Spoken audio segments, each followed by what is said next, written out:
كل الطعام كان حلا لبني إسرائيل إلا ما حرم إسرائيل على نفسه من قبل أن تنزل التوراة قل فأتوا بالتوراة فاتلوها إن كنتم صادقين. سب کھانے کی چیزیں تورات اترنے سے پہلے حلال تھی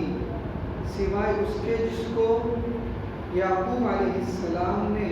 اپنے اوپر حرام کر لیا تھا. بنی اسرائیل پر ساری چیزیں حلال تھیں. آپ فرما دیجیے کہ تورات لاؤ پھر اس کو پڑھو اگر تم سچے ہو. دراصل اللہ کے رسول صلی اللہ علیہ وسلم نے جب فرمایا کہ میں اور میری لائی ہوئی شریعت وہ سب دین ابراہیمی پر ہے. حضرت ابراہیم علیہ السلام کا جو دین تھا اسی دین کے مطابق ہمارے اصول ہمارے دین کے بھی اصول ہیں اور زیادہ تر فروعات جو ہے فروعات یعنی مسئلے مسائل نیچے کے مسائل وہ سب بھی حضرت ابراہیم علیہ السلام کے دین کے مطابق ہیں. اور یہ حقیقت ہے, اس میں پہلے بھی بات کر چکی ہے. اس میں لوگوں نے ترغیب کرنی تھی, اس کی اصلاح بھی اللہ کے رسول نے فرمائی. جب اللہ کے رسول نے یہ بات کہی تو یہودی اور عیسائی جو اپنے آپ کو سب سے بڑے دین ابراہیمی کے فالوورز کہا کرتے تھے ان لوگوں نے اعتراض کیا کہ آپ تو اونٹ کا گوشت بھی کھاتے ہیں, اس کا دودھ بھی پیتے ہیں, جبکہ حضرت یعقوب جبکہ بنی اسرائیل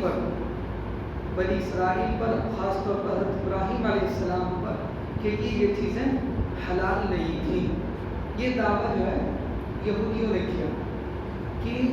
حضرت ابراہیم علیہ السلام کے لیے یہ چیزیں حلال نہیں تھیں اور آپ اونٹ کا گوشت کھاتے ہیں. تو اس پر جو ہے اللہ کے رسول نے فرمایا کہ وہ غلط ہے,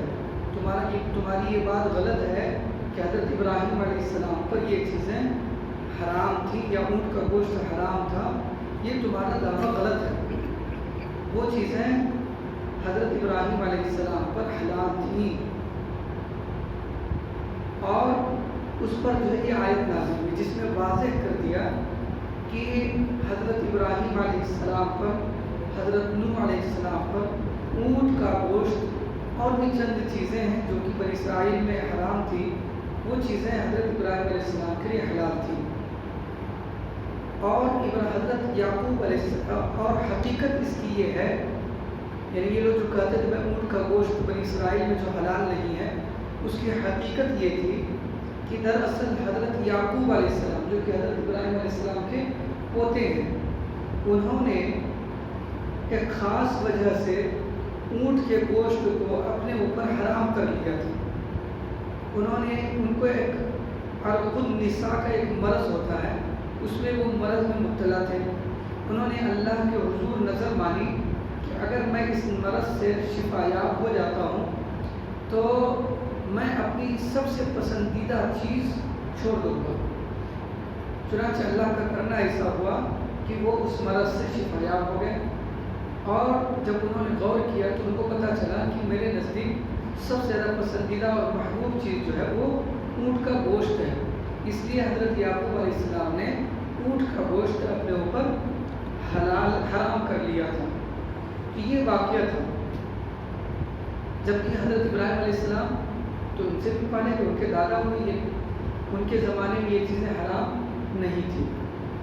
تو یہ واقعہ ہے, اسی واقعے کی بنیاد پر اللہ کے رسول نے فرما دیا کہ حضرت ابراہیم علیہ السلام پر اونٹ کا گوشت حلال تھا, حرام نہیں تھا. اور بھی بہت ساری چیزیں ہیں جو کہ تورات کے اندر حرام کی گئی تھی, ان کی جو ہے کجربی کی وجہ سے, ان کی کچھ ہٹ دھرمی کی وجہ سے. جیسے مثال کے طور پر چربی بھی ان کے لیے حلال نہیں تھا, قرآن شریف میں ذکر کیا گیا ہے. اور بھی کئی ایک چیزیں جو ہے جانور کی ان کے لیے حلال نہیں تھا. تو وہ سب چیزیں بھی حضرت ابراہیم علیہ السلام پر حلال تھیں, سوائے ایک چیز کے جیسے کہ ہم نے بتایا وہ اونٹ کا گوشت ہے کہ اس کو حضرت یعقوب علیہ السلام نے اپنے اوپر حرام کر لیا تھا. اس میں بیان کیا گیا ہے یہاں پر ایک مسئلہ سمجھیے کہ وہ جو ایک روایت ہم نے پڑھی ہوئی کہ حضرت یعقوب علیہ السلام نے اپنے اوپر اونٹ کا گوشت کو حرام کر لیا تھا، نظر مان لی تھی، تو اس سے سمجھ میں آتا ہے کہ ان کی شریعت میں یہ بات جائز تھی کہ کوئی اپنے اوپر حلال چیز کو حرام کر لے. میرے لیے کوئی چیز حلال ہے، میں اپنے لیے اس کو حرام قرار دے دوں، یہ ان کی شریعت میں تو جائز ہے، لیکن ہماری شریعت میں جائز نہیں ہے. یا ایھا النبی لم تحرم ما احل اللہ لک. ہم ایک چیز جو جائز ہے پوری زندگی نہ کھائیں، کوئی حرج نہیں، کوئی پکڑ نہیں، لیکن قسم کھا کر اپنے اوپر حرام کر لیں، اس پر پکڑ ہو جائے گی، یہ جائز نہیں ہے. شہد پوری زندگی آدمی نہیں کھاتا، کوئی دقت نہیں، لیکن اگر اپنے اوپر حرام کر لیتے ہیں کہ یہ آج سے میرے لیے حرام ہے تو اس پر پکڑ ہوگی، یہ جائز نہیں. حلال کو حرام کرنے کی جو طاقت ہے، اتھارٹی ہے، پاور ہے، وہ اللہ رب العزت کو. اللہ کے نبی صلی اللہ علیہ وسلم کو وہ واقعہ بھی یاد ہوگا، آپ نے سنا ہوگا کہ ایک منصوبہ کی وجہ سے اللہ کے رسول صلی اللہ علیہ وسلم نے شہد کو اپنے اوپر حرام قرار دے دیا تھا، اور مقصد کچھ غلط نہیں تھا. مقصد یہ تھا کہ جو خواتین ہوتی ہیں نا، چند بیویاں تھیں، ان میں کچھ بیویوں کو یہ مطلب غیرت آئی کہ اللہ کے رسول صلی اللہ علیہ وسلم روزانہ عصر کے بعد فلاں بیوی کے یہاں جاتے ہیں اور وہاں شہد وغیرہ پی کر آتے ہیں. تو ان لوگوں نے اپنے طور پر جو ہے چھوٹی سی منصوبہ بنایا کہ اللہ کے رسول ان کے یہاں جانا چھوڑ دیں، مطلب روزانہ ان کے یہاں جا کر کھاتے تھے. باقی تو سب کی باری بندی ہوئی تھی، رات کی سب کی باری بندی ہوئی تھی، اس باری کے حساب سے انصاف فرماتے تھے اللہ کے رسول. تو دو تین بیویوں نے یہ کہا کہ آپ کے منہ سے جو ہے مغافیر کی بو آ رہی ہے، مطلب ایک خاص قسم کی بدبو آ رہی ہے، جبکہ اللہ کے رسول صلی اللہ علیہ وسلم کو بدبو سے سخت نفرت تھی، کیونکہ وحی آتی رہتی تھی، فرشتوں کا ایک ماحول رہتا تھا اللہ کے رسول کے ارد گرد، اس لیے بدبو دار کوئی بھی چیز اللہ کے رسول پسند نہیں فرماتے تھے. لہسن پیاز نہیں کھاتے تھے، لیکن صحابہ کرام کو اجازت دی آپ کھائیے. تو اس کی وجہ سے جو ہے اللہ کے رسول نے اپنے اوپر شہاد کو ہی جو ہے حرام کر لیا تھا. اللہ رب العزت نے قرآن میں آیت نازل کی، لم تحرم ما احل اللہ لک، کہ جس چیز کو آپ نے اللہ رب العزت نے حلال قرار دیا ہے اس کو آپ حرام کیوں قرار دے رہے ہیں. قد فرض اللہ لکم تحلۃ ایمانکم، اللہ رب العزت نے ایسی قسم کو توڑنے کا حکم دے دیا، چنانچہ اللہ کے رسول نے اس قسم کو توڑ دیا. قسم کو توڑنے کا مطلب کفارہ دے دیا، شاید استعمال کرنا شروع کر دیا. آج بھی یہی حکم ہے، اگر کوئی شخص کوئی حلال چیز کو اپنے اوپر حرام کر لیتا ہے تو اس پر واجب ہے کہ اس قسم کو توڑے اور اس کا جو کفارہ ہے وہ دے، اور پھر اس حلال کا استعمال شروع کرے. یہ ایک مسئلہ ہے جو کہ حضرت یعقوب علیہ السلام سے بات ہے. دوسری آیت اللہ تعالیٰ فرماتے ہیں فَمَنِ افْتَرَىٰ عَلَى اللَّهِ الْكَذِبَ مِن بَعْدِ ذَلِكَ فَأُولَٰئِكَ هُمُ الظَّالِمُونَ. جو شخص اس کے بعد اللہ تعالیٰ پر جھوٹ بات کی تہمت لگائے تو ایسے لوگ بڑے بے انصاف ہیں. یہ تو جب ایک نبی کہہ رہا ہے کہ حضرت ابراہیم علیہ السلام پر یہ چیزیں حلال تھیں، اس کے باوجود ان لوگوں کا، یہودیوں عیسائیوں کا یہ کہنا کہ اللہ رب العزت نے حضرت ابراہیم علیہ السلام پر بھی ان چیزوں کو حرام قرار دیا تھا، یہ اللہ پر جھوٹ باندھ رہا ہے. اور اللہ تبارک تعالیٰ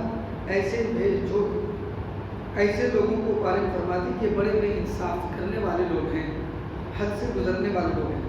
قل صدق اللہ فاتبعوا ملت ابراہیم حنیفا وما کان من المشرکین. آپ کہہ دیجیے کہ اللہ تعالیٰ نے سچ کہہ دیا، سو تم ملت ابراہیمی کا اتباع کرو. ملت ابراہیمی کا اتباع کرنا ہے، اور وہ اس کے اندر جو ترمیم کر دی تھی لوگوں نے، اس کی اصلاح اللہ کے رسول صلی اللہ علیہ وسلم نے فرمائی ہے. وما کان من المشرکین، جس میں ذرا برابر دین ہے، اور وہ مشرک بھی نہیں تھے. ان اول بیت وضع للناس للذی ببکۃ مبارکا وہدی للعالمین. یقیناً وہ مکان جو سب سے پہلے لوگوں کے لیے مقرر کیا گیا وہ مکان ہے جو کہ مکہ میں ہے، جس کی حالت یہ ہے کہ وہ برکت والا ہے اور جہان بھر کے لوگوں کا رہنما ہے۔ یہ جو ہے اس آیت کے اندر کعبہ کی چند خصوصیات اور اس کی فضیلت کا بیان ہے۔ سب سے پہلی فضیلت یہ ہے کہ وہ سب سے پہلا مکان ہے، سب سے پہلی عبادت گاہ ہے۔ بُنِیَ لِلنَّاسِ، سب سے روئے زمین پر سب سے پہلی عبادت گاہ کعبہ ہے۔ اور دوسری فضیلت یہ ہے کہ مبارکن، وہ بابرکت ہے۔ تیسری فضیلت یہ ہے کہ وہ لوگوں کی رہنمائی کرنے والا مکان ہے۔ سب سے پہلا مکان ہے، روایات سے بھی سمجھ میں آتا ہے، بعض روایات میں بھی آتا ہے کہ سب سے پہلے حضرت آدم علیہ السلام نے حضرت جبرائیل امین کی نشاندہی پر اس مکان کو تعمیر کیا تھا، اس جگہ کو تعمیر کیا تھا۔ تو یہ بھی ہو سکتا ہے کہ سب سے پہلے رہائش کا بھی کوئی مکان نہ بنا ہو، اور سب سے پہلے حضرت آدم علیہ السلام کو یہ حکم ہوا ہو کہ ایک عبادت گاہ بناؤ۔ اور یہ بھی ہو سکتا ہے کہ رہائش کے لیے تو بنا دیا گیا تو اس سے پہلے، لیکن عبادت کے لیے سب سے پہلا مکان وہی ہو۔ تو عبادت کے لیے تو بالکل صاف ہے اس میں کہ سب سے پہلی زمین پہلی جگہ اور سب سے پہلا مقام جو ہے وہ کعبۃ اللہ ہے۔ اللہ کی عبادت کی سب سے پہلی جگہ جو ہے کعبۃ اللہ ہے۔ سب سے پہلے حضرت آدم علیہ السلام نے اس کی تعمیر فرمائی، اور وہی تعمیر جو ہے حضرت نوح علیہ السلام تک چلتی رہی۔ یہ روایات اور تفسیر کی کتابوں سے معلوم ہوتا ہے، وہی تعمیر حضرت نوح علیہ السلام تک چلتی رہی۔ پھر جب طوفان نوح آیا جو کہ پوری دنیا میں حاوی ہو گیا تھا، جس میں صرف وہی لوگ بچے جو کشتی نوح علیہ السلام میں سوار تھے، باقی پوری دنیا ہلاک ہو گئی۔ قرآن کریم میں تو اس میں جو ہے وہ کعبۃ اللہ بھی بالکل منہدم ہو گیا، یہاں تک کہ وہ زمین کے لیول پر آ گیا، اب اس کے نشانات بھی باقی نہیں رہ گئے۔ اس کے بعد جو ہے جب حضرت ابراہیم علیہ السلام اور حضرت اسماعیل علیہ السلام کو اللہ رب العزت نے دنیا میں بھیجا، تو پھر ان کو حکم دیا وَإِذْ يَرْفَعُ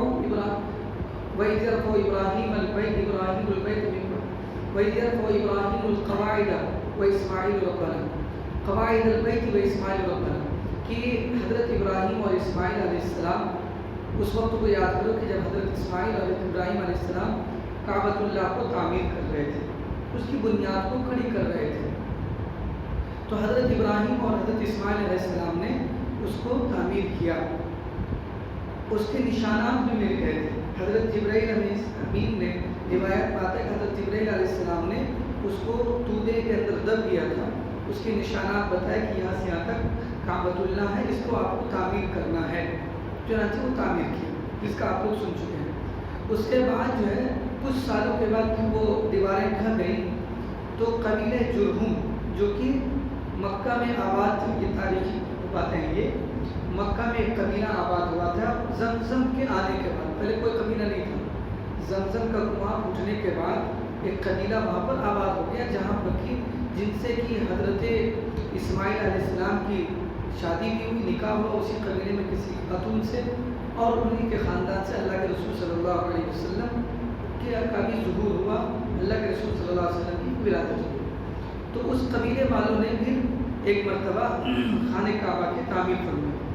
پھر اس کے بعد ایک قوم گزری، قوم عمالقہ، اس نے بھی اس کی تعمیر فرمائی۔ اس کے بعد اللہ کے رسول صلی اللہ علیہ وسلم کے زمانے میں اس کی دیواریں بوسیدہ ہو گئی تھی، تو جس وقت ہمارے نبی کی عمر 35 سال کی تھی، اس وقت بھی اس خانہ کعبہ کو دوبارہ تعمیر کیا قریش مکہ نے۔ اس وقت اللہ کے رسول صلی اللہ علیہ وسلم نبی نہیں بنائے گئے تھے، اس وقت جو ہے تعمیر کیا، تو پہلی والی تعمیر جو تھی، پہلے جو تعمیر ہوتی رہی،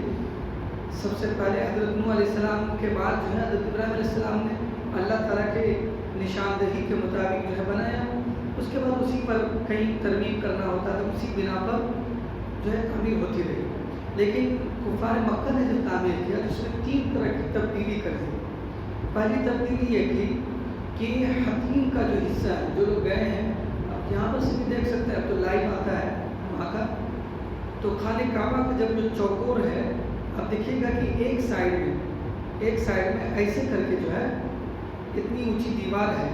خانہ کعبہ سے جڑی ہوئی، اس کو حتیم کا حصہ کہتے ہیں۔ وہ حصہ خانہ کعبہ کے اندر کا حصہ ہے، اس میں کسی نے اگر نماز پڑھی تھی ویسے ہی جیسے کہ اس نے خانہ کعبہ کے اندر نماز پڑھی، تو وہ خانہ کعبہ کا حصہ ہے۔ کفار مکہ نے یہ طے کیا تھا کہ ہم اس کے اندر جو خرچ کریں گے خالص حلال جو آمدنی ہوگی وہی لگائیں گے۔ جب یہ طے کیا تو ان کے پاس آمدنی گھٹ گئی، رقم گھٹ گئی، جس کی وجہ سے ان کو جو ہے دیوار کو شارٹ کر کے حتیم کا جو حصہ ہے ایک حصے کو چھوڑ کر دیوار دیتی ہوں، تو ایک حصہ جو ہے خانہ کعبہ کا وہ خانہ کعبہ کے باہر ہی رہے، اس کو حتیم کا حصہ کہا جاتا ہے۔ ایک تبدیلی تو انہوں نے یہ کی۔ اسی موقع سے اللہ کے رسول صلی اللہ علیہ وسلم نے حجر اسود کو اپنے دست مبارک سے ان کے اپنی جگہ پر رکھا جب خانہ کعبہ کی تعمیر مکمل ہو گئی۔ تیسری اس نے انہیں کے اندر دوسری تبدیلی یہ کی کہ اس کے اندر 2 دروازے تھے۔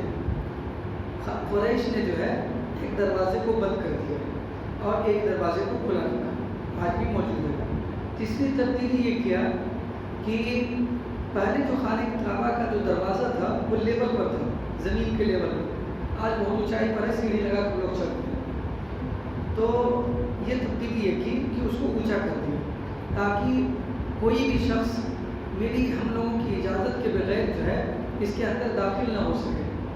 اور ہم سے اجازت لمنگے، ہم جس کو اجازت ہے وہی اندر جا کے نماز پڑھ سکے۔ تو یہ جو ہے گویا کہ اپنی سرداری قائم رکھنے کے لیے انہوں نے کیا۔ اللہ کے رسول صلی اللہ علیہ وسلم کی طرف سے جب اللہ کے رسول صلی اللہ علیہ وسلم کو یہ ساری باتیں معلوم تھیں، 35 سال کی عمر میں ساری چیزیں دیکھی تھیں، تو اللہ کے رسول صلی اللہ علیہ وسلم نے ایک موقع سے فرمایا جب اسلام کا غلبہ ہو گیا، اماں عائشہ سے فرمایا کہ اگر یہ تمہاری قوم، یعنی ہماری بھی قوم، اگر یہ نئے مسلمان ہونے والے لوگ نہ ہوتے تو میں اس کو حضرت ابراہیم علیہ السلام کی طرز پر تعمیر کر دیتا۔ یعنی یہ جو 3 تبدیلیاں انہوں نے کی تھی، ایک تو حتیم کا حصہ چھوڑ دیا تھا، اور دوسرا جو ہے ایک اس کے گیٹ کو اوپر کر دیا تھا، اور تیسرا جو ہے اس کو گیٹ کو اوپر کر دیا تھا اور ایک گیٹ بند کر دیا تھا۔ تو یہ تینوں تبدیلی کو ختم کر کے جو حضرت ابراہیم علیہ السلام کے زمانے میں جس طریقے سے تھا اسی اعتبار سے میں تعمیر کر دیتا ہوں۔ لیکن مجھے ڈر ہے کہ جو نئے مسلمان ہوئے ہیں ان کو غلط فہمی ہو جائے گی کہ بتائیے حضرت ابراہیم علیہ السلام کا خانہ کعبہ بنایا ہوا اس کو بھی انہوں نے توڑ دیا۔ اس لیے اللہ کے رسول صلی اللہ علیہ وسلم نے ایسا نہیں کیا، اور اس کے بعد چند ہی روز کے بعد ہمارے نبی صلی اللہ علیہ وسلم کا انتقال ہو گیا۔ تو یہ جو ہے اتنی بات ہے اللہ کے رسول تک۔ اس کے بعد یہ روایت جو ہے